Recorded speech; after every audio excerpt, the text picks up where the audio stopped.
ថ្ងៃមុនម្ដេចបងថាបអូនថ្ងៃមុនថាបអូនប្របងស្រឡាញ់ថ្ងៃនេះម្ដេចបងលែងថាបទៅវិញលែងថាបទៅវិញមិនមែនអងស្រឡាញ់ទេនៅតែស្រឡាញ់អស់មួយជីវិតតែបងគួរចិត្តបន្តិចទេស្រីបានជាបងលែងថាផ្ទាល់ពិសីដឹងទេរឿងអ្វីគឺរឿងដែលស្រីផបង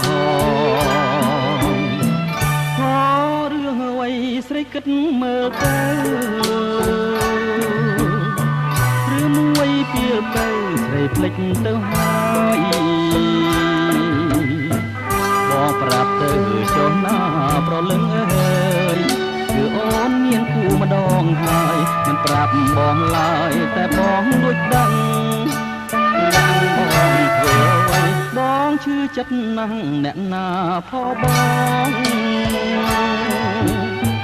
តែប៉ះនួនអងបងអត់ទោសអើយ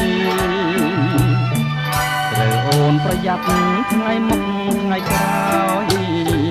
បងមិនបណ្ដោយឲ្យអូនខកតាមចិត្តទេ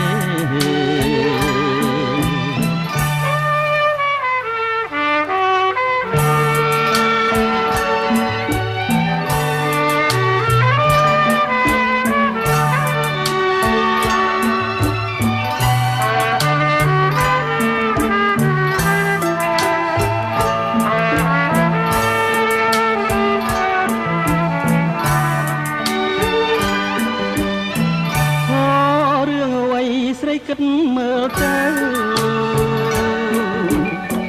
ឬមួយពីលទៅស្រីភ្លេចទៅហើយបងប្រាប់ទៅចុះណាប្រលឹងអើយគឺអូនមានគូម្ដងហើយមិនប្រាប់បងឡើយតែបងលួចដឹង